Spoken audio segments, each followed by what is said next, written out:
The radar on the massive monitor glowed with violent shades of yellow and deep red, tracing the destructive path of a Category 4 hurricane heading straight for Miami. Byron, the city's most trusted meteorologist, analyzed the chaotic swirling patterns with absolute precision. Then, his personal phone vibrated. It wasn't a weather alert. It was a platinum credit card notification, $1,450. 00 processed at Harborview Restaurant. Byron glanced at the message Dahlia had sent an hour earlier. Still at the clinic, honey. Flu season is brutal. Exhausted. He didn't scream. He didn't throw his phone. Instead, staring at the screen that proved his wife was buying her lover a luxury dinner with his money, Byron simply smiled. A cold, calculated smile. He knew how to predict storms, and the one he was about to unleash on his wife would leave absolutely no survivors. If stories of silent revenge, bitter betrayals, and the devastating price of hidden sins speak to your soul, stay with me. Let's watch the storm unfold. The weather radar dominating the studio's massive screen was a mesmerizing swirl of violent colors. Deep greens bled into angry yellows, culminating in a terrifying, pulsating core of crimson red. It was a Category 4 hurricane, a monster born in the warm waters of the Atlantic, and it was setting its sights directly on Miami. Byron stood before the monitors, his arms crossed over his tailored suit. As the network's senior meteorologist, predicting chaos was his specialty. He understood the science of destruction, how low pressure and warm air conspired to tear cities apart. He was a man of logic, of patterns, of undeniable facts.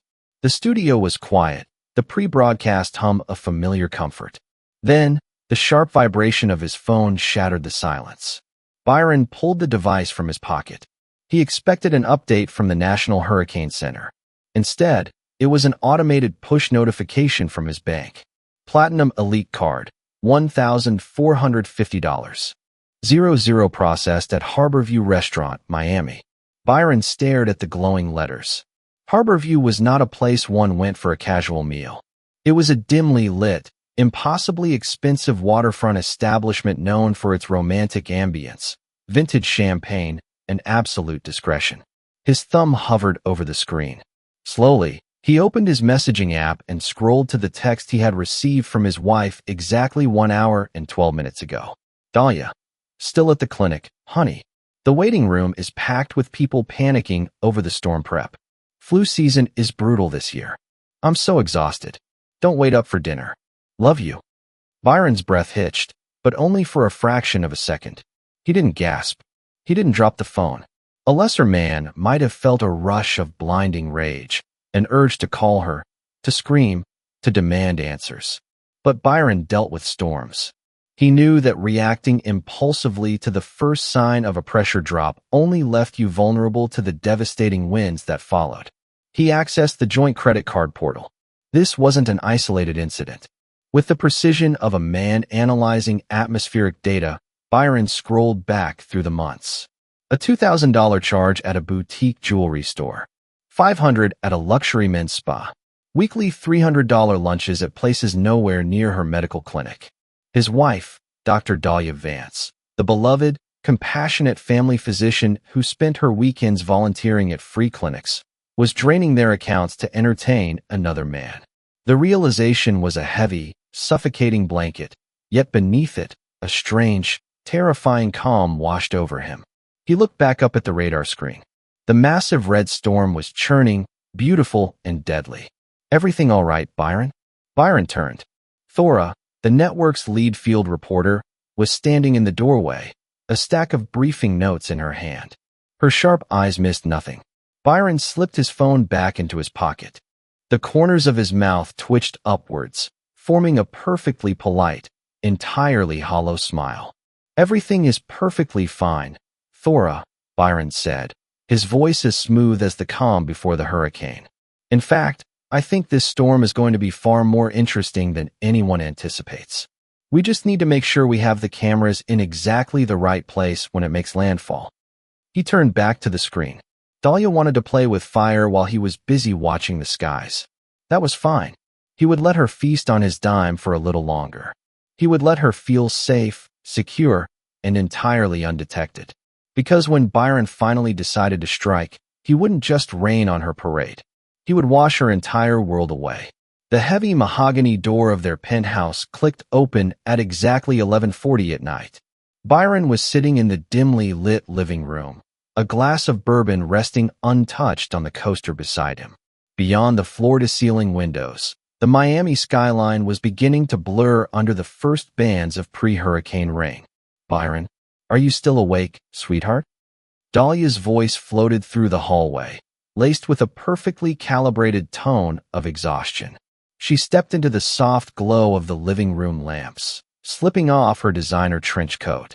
She was dressed in her usual professional attire, a tailored navy blouse and slacks, but there was a subtle disarray about her that Byron would have normally attributed to a grueling 12-hour shift saving lives. Now his eyes caught the tiny details with devastating clarity. Her lipstick had been reapplied. The faint, rosy flush on her cheeks wasn't from the stress of a crowded waiting room. It was the lingering warmth of expensive wine. "I'm here," Byron said, his voice level. He stood up, burying his hands deep in his pockets to prevent them from trembling. Not from rage, but from the sheer adrenaline of the act he was about to put on. "Long day?" Dahlia sighed, a dramatic, breathy sound as she sank into the plush leather sofa. She kicked off her heels and rubbed her temples. "You have no idea. The clinic was an absolute madhouse. People are terrified of this storm. I must have seen 40 patients today. I haven't even had time to sit down, let alone eat properly." Byron walked over to the adjacent wet bar. He poured a glass of sparkling water, his back turned to her, so she couldn't see the glacial deadness in his eyes. "I haven't had time to eat properly." The echo of the $1,450.00 charge at Harborview rang in his ears like a mocking bell. What did one eat for that amount? Oysters? Wagyu? Vintage champagne? "You must be starving," Byron offered, turning around and handing her the glass. "I can heat up some of the roast from yesterday, or order something in." "Oh, God, no," Dahlia said quickly, taking a sip of the water. She offered him a tired, appreciative smile, the same smile that had captivated him 10 years ago. "I managed to choke down a stale vending machine sandwich between appointments. My stomach is in knots from the stress anyway. I just want a hot shower in my bed." As she reached up to gently cup his cheek, Byron had to force every muscle in his body not to flinch. She smelled of rain, yes, but beneath it was the distinct, heavy note of a complex men's cologne, something woody, spiced, and entirely unfamiliar. It wasn't the sterile, antiseptic smell of a medical clinic. It was the scent of another man's intimacy. "You work too hard, Dahlia," Byron murmured, leaning into her touch just enough to maintain the illusion. "You give so much of yourself to others. You need to start thinking about us. About yourself." "I know," she whispered, her eyes softening with what looked incredibly like genuine affection. It terrified him how easily she could manufacture it. "Once this hurricane passes, I promise I'll take a few days off. Just you and me." "I'd like that," Byron replied smoothly. He watched her pick up her coat and walk toward the master bedroom, her silhouette framed by the flashing lightning outside the window. A cold front had moved into his home, a silent, invisible killer of a 10-year marriage. Dahlia thought she was playing him, securing her comfortable life funded by his television contract while fulfilling her desires in the shadows. She didn't realize that by lying to a meteorologist, she had just handed him the coordinates to her own destruction. Byron sat back down in the dark, picking up his bourbon. He had a storm to track and a wife to ruin. At 3 a.m, the penthouse was a tomb of silence, save for the rhythmic drumming of pre-hurricane rain against the reinforced glass. Byron sat in his private study, the room bathed entirely in the sterile blue glow of his laptop screen. Down the hall, Dahlia was fast asleep, her breathing deep and even, untroubled by the colossal lie she had brought into their bed. Byron's fingers moved across the keyboard with the silent, practiced efficiency of a surgeon. Working in the upper echelons of a major news network had its perks, one of which was unrestricted access to premium investigative databases. He didn't need a private detective. He just needed data. Earlier that evening, under the guise of an executive assistant checking on a lost item, Byron had called the Harborview restaurant. A polite, unsuspecting hostess had confirmed that a Mr. Lance Abbott had indeed dined at table 4, paid for by a woman matching Dahlia's description. Now, Byron typed Lance Abbott into the search bar. The progress wheel spun for 3 seconds before vomiting a comprehensive digital footprint onto the screen. Byron leaned closer, his expression unreadable. Lance Abbott, 32 years old. Listed occupation, independent life coach and wellness consultant. Real occupation, according to the trail of court records and bankruptcies, professional parasite. Byron opened a secondary window, pulling up the joint banking statements spanning the last 14 months. He cross-referenced the dates of Lance's sudden geographical shifts with Dahlia's mysterious medical conferences. The pattern emerged with terrifying clarity. It was as predictable as the trade winds. A shell LLC, registered under Dahlia's maiden name, was paying the exorbitant monthly rent for a luxury condo in South Beach. The address matched Lance's primary residence. The $15,000 charge from a boutique jeweler 2 months ago perfectly aligned with a photograph on Lance's public social media. A smug selfie featuring a limited edition platinum watch resting on a tanned wrist. The humiliation was a sharp, physical ache in Byron's chest, but he forced it down, burying it under a layer of pure, analytical ice. His wife, a brilliant, highly educated physician who lectured on ethics and community health, was being systematically bled dry by a cheap, smooth-talking con artist. And because their finances were tangled in the joint accounts, it was Byron's television contracts and endorsement deals funding the affair. He clicked through Lance's public profiles. There were pictures of him lounging on a chartered yacht, sipping vintage wine, and driving a rented sports car. In none of the photos did Dahlia appear. She was the invisible bankroll, kept safely off camera, entirely compliant in her own exploitation. Byron didn't feel the urge to punch the screen. He felt a profound, chilling disgust. Methodically, he began to download everything. Bank statements, IP logs, photographs, civil court records showing Lance's previous lawsuits from older, wealthy women he had scammed. Byron compiled the files, encrypting them onto an external, offline hard drive.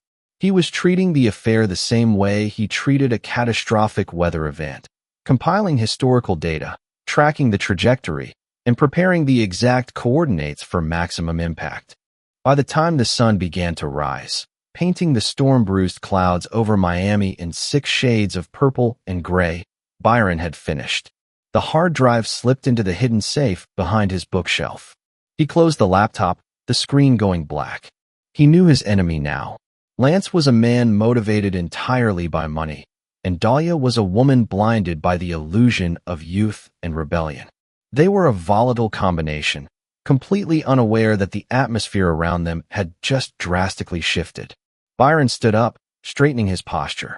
It was time to go to the studio. It was time to start building the shelter that would eventually become their prison. The newsroom of Channel 7 was a symphony of controlled panic.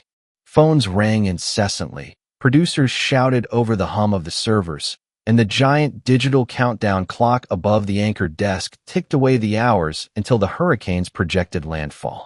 Byron navigated the chaos with the serene authority of a captain on a turbulent sea.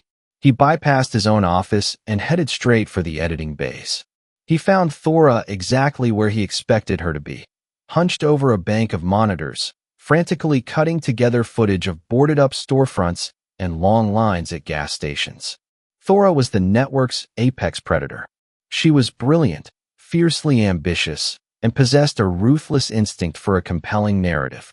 She didn't just report the news, she hunted it. Boarded windows and empty grocery shelves, Byron said, leaning against the doorframe.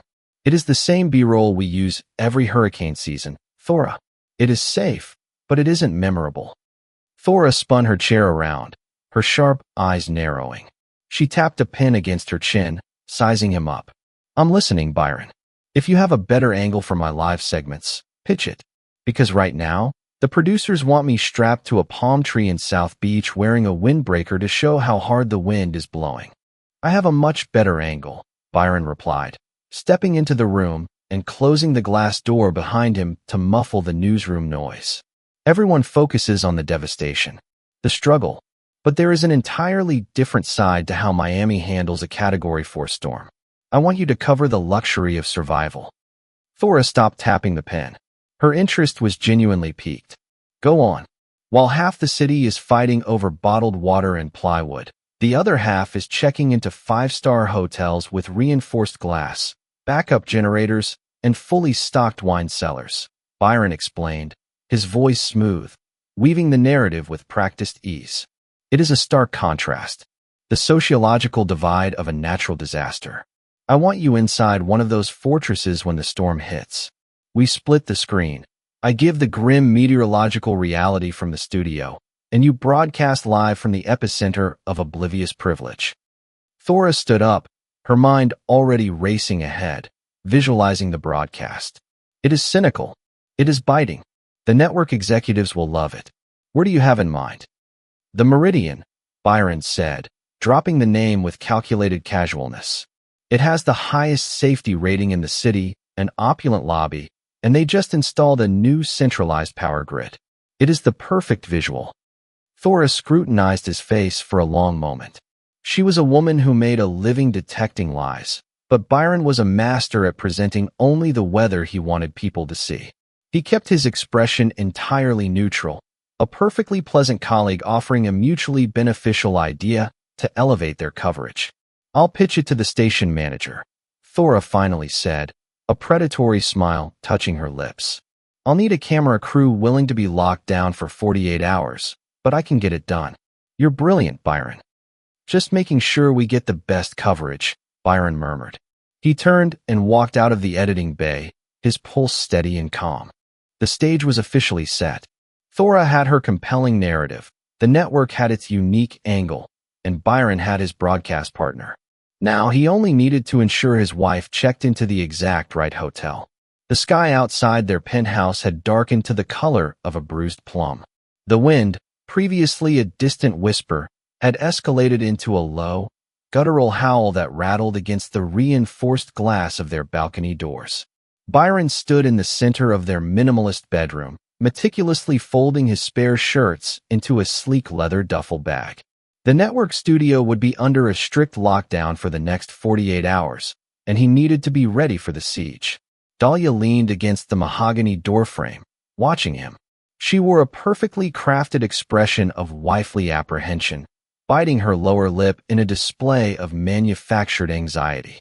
Are you absolutely sure you have to be at the station the entire time? She asked, her voice tinged with a delicate tremor. The National Weather Service upgraded it again, Byron. It's a monster. The city relies on me to guide them through it, Byron said, his voice a steady, comforting baritone. He zipped the heavy canvas bag and turned to face her. But I am not worried about myself. The broadcasting center is essentially a concrete bunker. I am worried about you. He closed the distance between them, raising his hands to rest gently on her shoulders. Underneath the expensive silk of her blouse, he could feel the slight tension in her muscles. The clinic is going to be an absolute nightmare of panic, Byron continued, looking deeply into her eyes. And this penthouse, the structural engineers rated this glass for a Category 3 hurricane, Dahlia, not a high-end Category 4. If the atmospheric pressure drops too rapidly, these windows could implode. I cannot leave you here alone. Dahlia's eyes widened. A flicker of genuine self-preservation pierced her usually composed demeanor. Where am I supposed to go? The city's emergency shelters are overflowing with evacuees. I would never let you step foot in a public gymnasium, Byron murmured softly. He let his thumb brush against her collarbone, a chilling pantomime of deep affection that made his own skin crawl. I was doing some research this morning. The Meridian Hotel downtown. They recently installed a centralized power grid and military-grade storm shutters. They are keeping their luxury kitchens fully staffed. It is an absolute fortress. He paused, allowing the name of the five-star hotel to settle into the quiet space between them. He knew exactly what she was visualizing. Endless room service, heavy blackout curtains, and uninterrupted days locked away with Lance, entirely funded by her husband's bank account. I tried to secure a reservation for you online. Byron lied smoothly, his tone shifting to mild frustration. But their external servers are crashing from the web traffic. They are only taking walk-ins right now. I need you to pack a bag and go there immediately, Dahlia. Take the joint platinum card. Book their best available suite. Spare absolutely no expense for your comfort. Dahlia hesitated, her gaze dropping to the floor. Byron could practically hear the gears turning in her head as she calculated the logistics of smuggling her young parasite into the building. It feels so terribly extravagant, Byron, she said, her voice dripping with false humility. While half the city is boarding up their modest homes, you spend your entire life taking care of sick people, Dahlia, Byron countered, seamlessly using her own fabricated martyrdom against her. Let me take care of you for once. Please, do it for my peace of mind. I cannot focus on the broadcast if I am terrified that you are in danger. A soft, yielding sigh escaped her lips.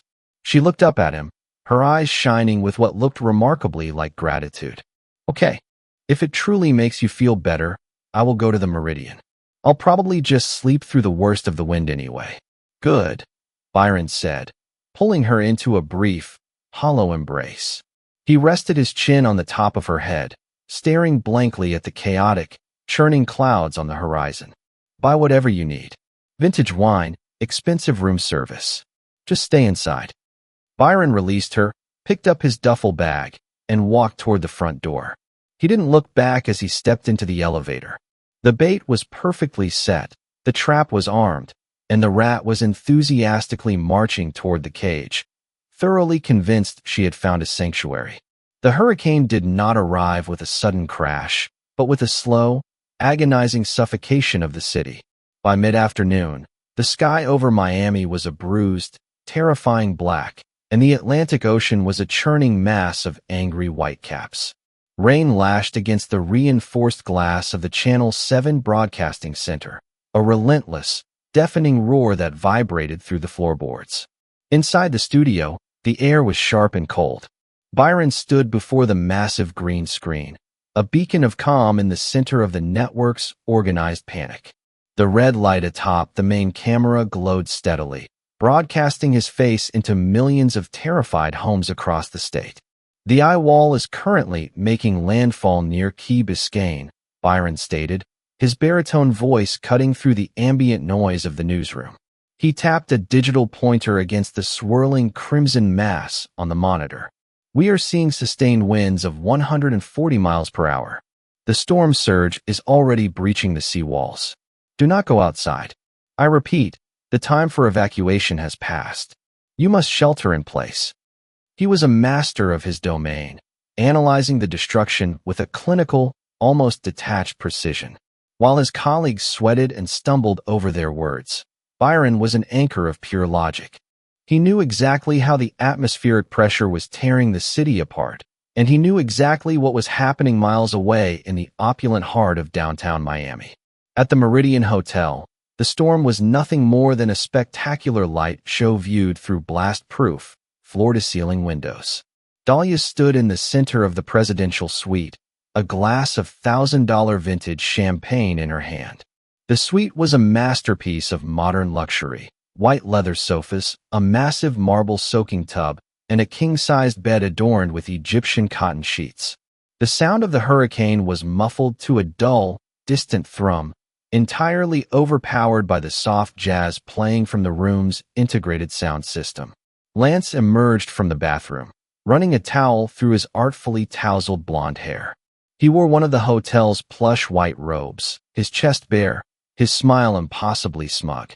He looked exactly like the expensive, useless accessory he was. This place is incredible, babe, Lance purred, crossing the thick carpet to wrap his arms around Dahlia from behind. He pressed a kiss to her neck, his hands sliding down her waist. Your husband really went all out.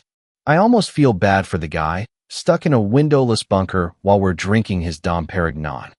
Dahlia leaned back into his embrace, a soft, indulgent laugh escaping her lips. Byron is obsessed with his weather maps, Lance.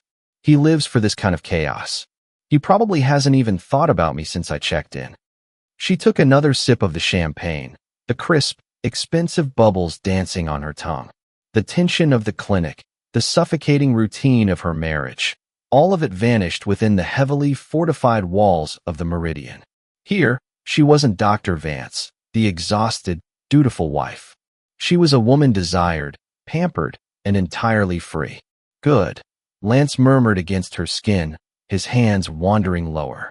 Let him watch the wind. We have better things to do. Back in the studio, the digital clock above the camera ticked mercilessly toward the top of the hour. Byron finished his segment, offering a grim, final warning to the viewers before tossing the broadcast back to the main anchor desk. He stepped away from the lights, the microphone wire trailing behind him. He walked down the narrow, dimly lit hallway toward his private dressing room, the roar of the storm outside serving as the perfect soundtrack to his cold, calculated fury. The hurricane had officially made landfall. The pressure had dropped. The destruction was imminent. Byron sat at his small desk, pulling his encrypted laptop from his bag. The time for waiting was over. It was time to execute the first strike. The dressing room was a stark contrast to the chaotic energy of the newsroom outside. It was silent, sterile, and entirely isolated. Byron sat before his laptop, the harsh blue light reflecting off his meticulously styled hair. Outside, the Category 4 hurricane was screaming, tearing roofs from houses and flooding the coastal streets. But inside this room, a different kind of destruction was being carefully orchestrated. Byron's fingers hovered over the keyboard. He opened a secure portal to his primary wealth management firm, bypassing the standard two-factor authentication with a series of complex passcodes he had memorized years ago. The screen populated with a dizzying array of numbers. The joint checking, the high-yield savings, the diversified investment portfolios, and the platinum credit lines that fueled Dahlia's secret life. He didn't feel a rush of adrenaline. He didn't feel the messy, chaotic rage of a typical betrayed husband. He felt the cold, hard satisfaction of a man executing a flawlessly designed algorithm. Byron navigated to the legal documents section of his vault. 10 years ago, before the television contracts and the real estate investments, he had insisted on an ironclad prenuptial agreement. Dahlia, at the time a medical resident drowning in student debt, had signed it without a second thought, playing the role of the devoted fiancé who cared only for love, not money. The document contained a very specific, heavily worded infidelity clause. It stipulated that in the event of documented betrayal, all joint assets would immediately revert to the sole control of the injured party, pending divorce proceedings. Byron opened a secondary window, uploading the encrypted file containing the undeniable proof of Lance Abbott, the photographs, the bank transfers, the geolocation data from the South Beach condo. He attached the file to a pre-drafted email address to his lead attorney, with strict instructions to file the motion the second the courts reopened after the storm. Then, he returned to the banking portal. It was 4:45 p.m. The eye of the hurricane was passing directly over downtown Miami. The wind had dropped to an eerie, unnatural calm, a deceptive pause before the violent backside of the storm would strike. It was the perfect moment. With a few deliberate keystrokes, Byron initiated a global freeze on every single account bearing Dahlia's name. The screen blinked, a small loading wheel spinning for 3 agonizing seconds. Then, a stark, red confirmation message appeared. All requested accounts have been successfully suspended. Cards deactivated. Funds locked. Byron leaned back in his chair, a slow, humorless smile spreading across his face. The financial oxygen supply to the presidential suite at the Meridian Hotel had just been severed. Dahlia and Lance were now trapped in a 5-star luxury cage with absolutely no way to pay the exorbitant bill they were rapidly accumulating. He checked his watch. 4:50 p.m. Thora was scheduled to go live from the lobby of the Meridian in exactly 10 minutes. Byron picked up his phone and sent a brief text to Thora's private number. The storm is shifting. Make sure your camera operator gets a wide shot of the lobby. The tension of the guests is the real story. Thora's reply was instantaneous. Copy that. Setting up near the concierge desk now. The atmosphere here is getting strange. Byron closed his laptop, the satisfying click echoing in the quiet room. He stood up, adjusting his tie and smoothing the lapels of his suit. He had frozen the assets, armed the trap, and positioned the camera. Now, all he had to do was walk back onto the studio floor, stand beneath the bright lights, and watch his wife's entire life implode on national television. At 4:58 p.m., the red, on-air light atop the primary camera in the Channel 7 studio blinked to life. Byron stood perfectly still at the anchored desk, his expression a mask of professional gravity. The split-screen graphic appeared on the monitor beside him. On the left, his own calm face. On the right, the lavish, chaotic lobby of the Meridian Hotel. We turn now to our senior field reporter, Thora Vance, who is braving the storm from inside downtown Miami's premier luxury shelter, Byron announced, his voice steady, betraying absolutely nothing of the inferno he had ignited. Thora, what is the situation on the ground? The audio from the Meridian crackled slightly before Thora's sharp, commanding voice filled the studio. She stood near the towering marble pillars of the lobby, looking flawless despite the hurricane raging outside the reinforced glass behind her.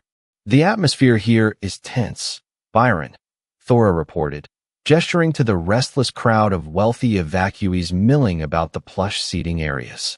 While the Meridian offers unparalleled safety, the sheer volume of guests and the stress of the storm are beginning to fray nerves.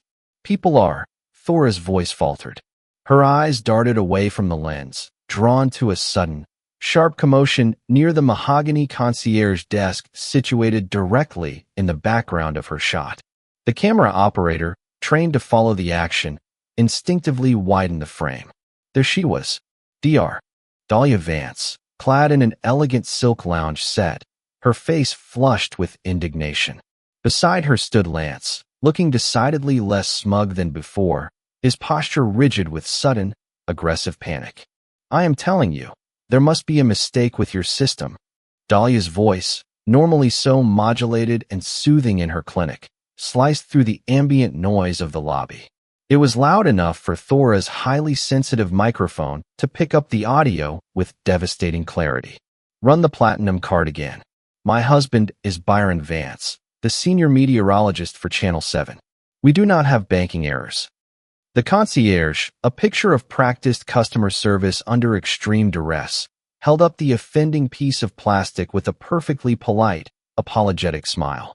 I have run it 3 times, Dr. Vance. And the backup card as well. They are both returning a code 04, account frozen by the primary cardholder. I'm afraid we cannot process the room service charges for the presidential suite, nor the vintage champagne you requested. Byron watched the monitor in the studio, his face entirely unreadable, though his heart hammered a slow, victorious rhythm against his ribs.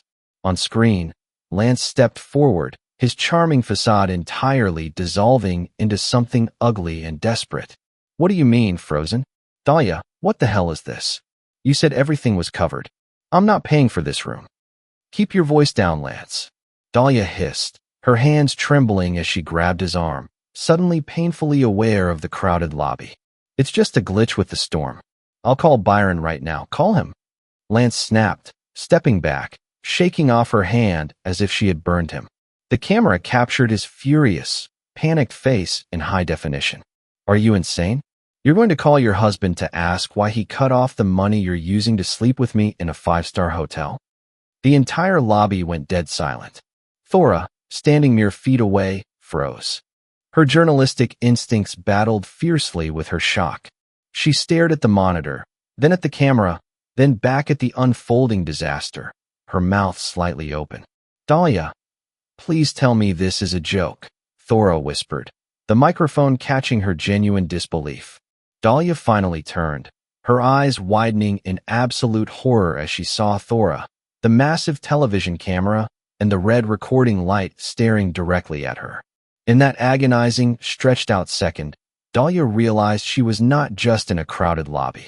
She was standing in the living rooms of millions of terrified Miami residents huddled around their televisions, watching her destroy her 10-year marriage in real time. Byron did not blink.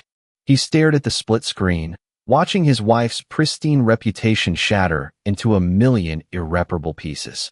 "It appears," Byron said smoothly, his voice cutting through the stunned silence of the studio and the live feed, "that the pressure has finally caused the structure to collapse.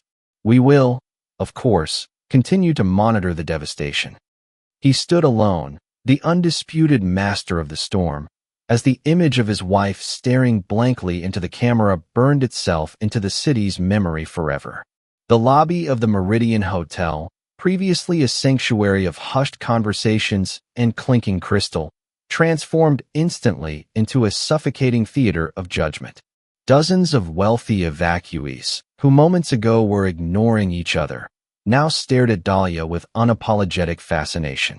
The red light of Thora's camera finally blinked off, but the damage was already tearing through the city faster than the Category 4 winds outside. Dahlia stood frozen near the concierge desk. The color had completely drained from her face, leaving her pale and trembling. She looked down at her hands, still clutching the useless, deactivated platinum card. Then, her phone vibrated. It was a single, sharp buzz, followed immediately by another. And another. Within 5 seconds, the device in her pocket became a relentless, vibrating hive of incoming notifications. She pulled it out with shaking fingers. The screen was a chaotic waterfall of text messages, missed calls, and social media alerts. "Mom, Dahlia? Are you out of your mind? What is happening on the news?" "Dr. Aris, clinic director, we need to talk immediately. The board is already calling an emergency meeting. This is a public relations nightmare." "Patient, Mrs. Gable, I just saw you on TV. Cancel my family's appointments." "Disgusting." Dahlia squeezed her eyes shut, a wave of profound nausea washing over her. Her 10 years of meticulously building the image of a selfless, dedicated physician, the charity galas, the long hours at the clinic, the perfect marriage to Miami's most trusted weatherman, had all been incinerated in less than 2 minutes of live television. "Dahlia." She opened her eyes. Lance was standing 3 feet away, his charm entirely replaced by cold, calculating panic. He wasn't looking at her with concern. He was looking at the concierge, then at the exits, calculating his escape route. "Lance, please," Dahlia whispered, her voice barely audible over the hum of the hotel's backup generators. I can fix this. I just need to call Byron. It's a misunderstanding." "A misunderstanding?" Lance scoffed, his voice loud enough to draw more stares from the surrounding guests. He ran a hand through his hair, his face twisted in a sneer. "Your husband just humiliated you on live television and cut off the only money you have. There is no fixing this. I'm not getting stuck with a $5,000 hotel bill, Dahlia." "Where are you going?" Panic spiked in her chest. She reached out, grasping the sleeve of his expensive linen shirt, a shirt she had bought him last week. "The storm is still Category 4. You can't leave the building." "Watch me," Lance spat, pulling his arm out of her grasp with violent finality. "I know people in this city.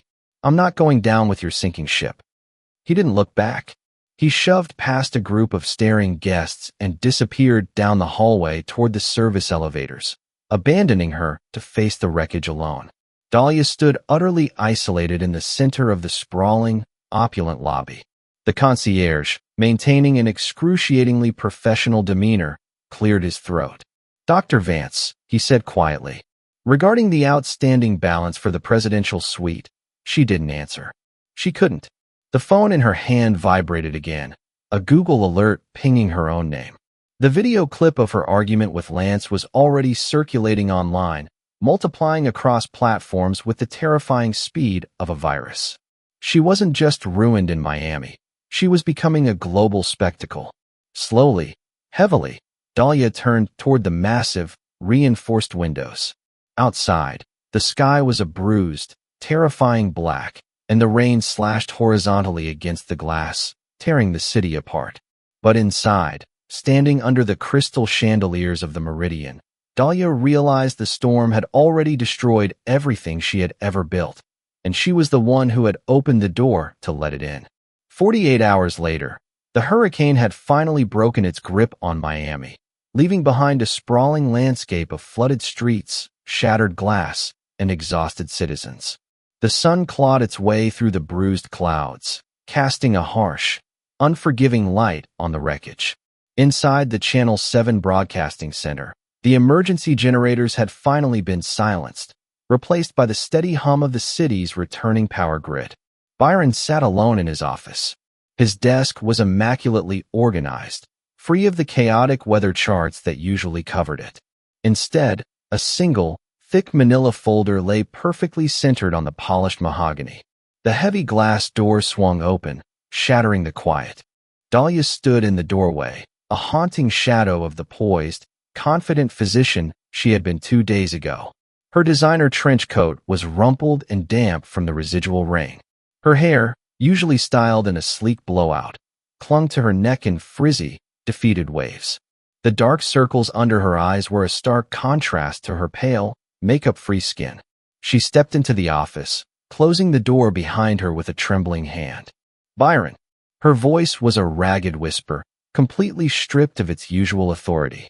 She looked at him, her eyes searching his face for any sign of the husband she thought she knew, the man who would rush to comfort her, the man she believed she could always manage. Byron did not stand up. He did not offer her a chair. He simply looked at her, his expression as serene and detached as a man observing a fascinating meteorological anomaly from a safe distance. "Dahlia," Byron replied, his tone perfectly level. "I assume you found suitable transportation from the Meridian. The roads are still treacherous in certain sectors." Her face crumpled, a sob catching in her throat. She took a step forward, her hands instinctively reaching out as if to grasp the edge of his desk for support. "Byron, please. You have to listen to me. I know how it looked on television. I know what you must be thinking, but it isn't. It isn't what it looked like." Byron interrupted smoothly, leaning back in his leather chair. He steepled his fingers, his gaze unwavering. "Dahlia, do not insult my intelligence, and do not waste my time. I am a man who deals exclusively in data and predictable patterns. And your pattern has been entirely predictable for the last 14 months. Dahlia froze, her mouth slightly open. The desperate apology died on her lips.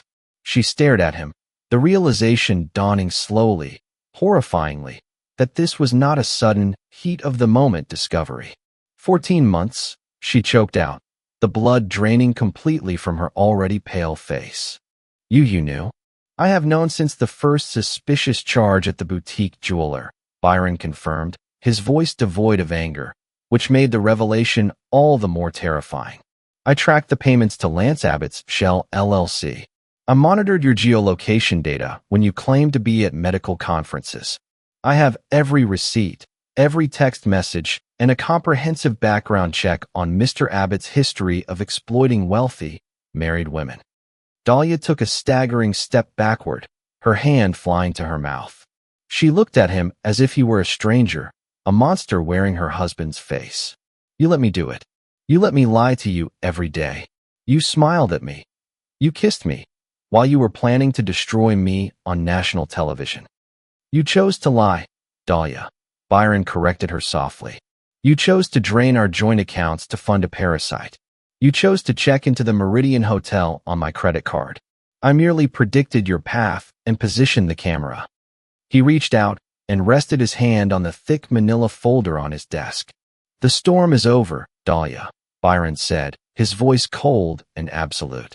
"It is time to assess the damage."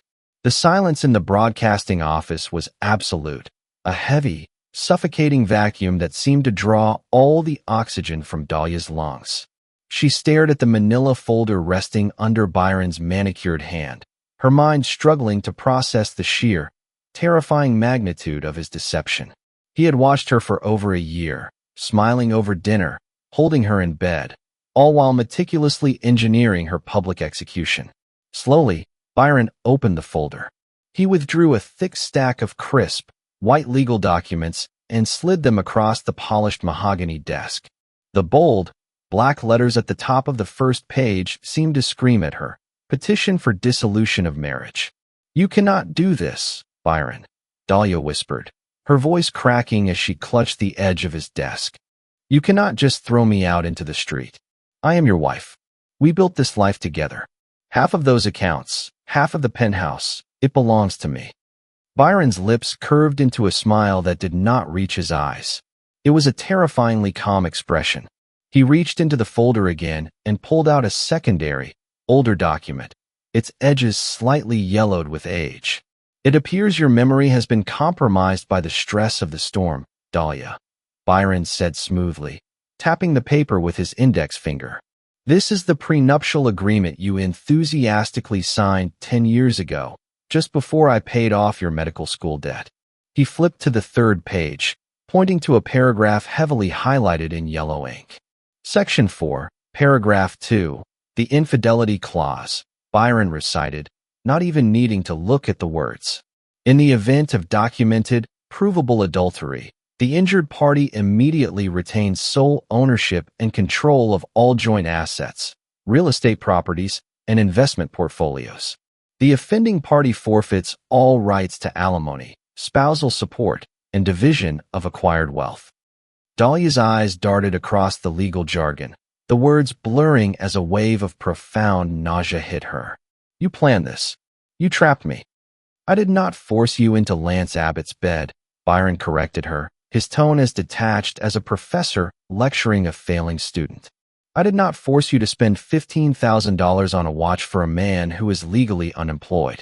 You set the house on fire, Dahlia. I merely locked the doors. A ragged, ugly sob tore from Dahlia's throat. Her legs gave out, and she sank into the heavy leather guest chair, burying her face in her hands. The pristine image of Dr. Vance was entirely gone, replaced by a broken, humiliated woman who had finally realized the true cost of her arrogance. He left me, Dahlia wept, the confession spilling out of her in a desperate, pathetic rush. When the cards declined at the Meridian, Lance walked right out of the lobby. He didn't even pay for his own room service. The hotel manager threatened to call the police until I surrendered my personal emergency credit card. It maxed out just covering the champagne. Byron leaned back in his chair, folding his hands over his stomach. He felt no pity. He felt nothing but the cold satisfaction of a mathematical equation perfectly solved. A parasite will naturally detach when the host dies, Byron noted clinically. It is simple biology. You traded a 10-year marriage and a flawless reputation for a con artist who wouldn't even buy you a drink when the cameras were rolling. Dahlia looked up, her mascara running in dark, jagged tracks down her pale cheeks. The clinic board suspended me this morning. They are launching a morality review. The video is everywhere, Byron. My patients are leaving. I have no money. I have nowhere to go. That is no longer my concern, Byron said. He picked up a sleek, black fountain pen and held it out to her. Signed the acknowledgement of receipt. You have until tomorrow evening to remove your clothing and personal effects from the penthouse. Everything else stays. She stared at the pen as if it were a loaded weapon. But looking into Byron's eyes, she saw only an endless, freezing void. The storm had passed, and she was the only casualty. With a trembling hand, Dahlia took the pen and signed her name, finalizing her own destruction. The evening sun cast a bruised, golden light over the battered city of Miami. From the vantage point of the penthouse, the aftermath of the Category 4 hurricane was starkly visible. Uprooted palm trees lined the flooded streets, and the ocean remained a turbulent, muddy green. Yet, the reinforced glass of the apartment had held firm. Not a single drop of rain had breached Byron's sanctuary. Inside, the silence was absolute, save for the harsh, metallic rasp of a zipper. Dahlia knelt on the hardwood floor of the guest bedroom, wrestling with the clasp of a solitary, scuffed leather suitcase. It was the only luggage she was permitted to take. Per the ruthless execution of the prenuptial agreement, the designer bags, the jewelry, and the expensive art she had accumulated over a decade of marriage remained exactly where they were. She was leaving with nothing but the clothes she had owned before she became Mrs. Vance. Byron stood in the doorway, a glass of amber bourbon resting loosely in his hand. He did not offer to help her. He did not gloat, nor did he hurl final insults. He simply watched her with the detached observation of a scientist documenting the final stages of an experiment. Dahlia stood up, her movements stiff and labored. She looked exhausted, hollowed out by the sheer velocity of her downfall. In less than 48 hours, she had lost her husband, her lover, her wealth, and her esteemed medical career. The clinic board had formally suspended her license pending an ethics review, and the viral video of her humiliation had ensured that no reputable practice in the state would ever hire her. She was a ghost in a city that used to worship her. She gripped the handle of the suitcase and dragged it into the main corridor. As she passed the sprawling marble kitchen island, she reached into her pocket and pulled out her heavy set of keys. She placed them on the cold stone. The sharp clink echoed through the massive, empty apartment like a gunshot. Dahlia stopped a few feet from the heavy mahogany front door. She kept her back to him for a long moment, her shoulders trembling slightly beneath her cheap cotton sweater. Finally, she turned to face the man she had fatally underestimated. "I have nothing left, Byron," Dahlia whispered, her voice stripped of all its former arrogance, reduced to a dry, desperate rasp. "Absolutely nothing. Are you happy now? Is this what you wanted?" Byron took a slow sip of his bourbon, the ice clinking softly against the crystal glass. He looked at her ruined face, searching his own chest for a spark of joy, a rush of triumph. He found only a cold, sprawling emptiness. He had executed a flawless strategy. He had protected his empire. But a pristine, empty fortress was still a prison. "I wanted a loyal wife," Byron answered, his baritone voice calm and devoid of malice. "I simply adjusted to the weather you brought into my home." Dahlia flinched as if struck. She opened her mouth to speak, perhaps to offer one final, useless apology, but the absolute deadness in his eyes silenced her. She turned, gripped the heavy brass handle of the door, and pulled it open. As she stepped out into the dimly lit hallway, preparing to descend into a world that would show her no mercy, Byron spoke one last time. "The storm always passes, Dahlia, but the damage it leaves behind is permanent." She did not look back. The heavy doors swung shut, the automatic deadbolt clicking into place with a terrifying, absolute finality. Byron was finally alone. He set his glass down on the edge of the kitchen counter and walked slowly across the expansive living room. He stopped in front of the massive floor-to-ceiling window, the glass cool against his proximity. He stood perfectly still, a solitary silhouette against the fading daylight, looking out at the sprawling, broken city below, entirely surrounded by the suffocating quiet of his empty penthouse.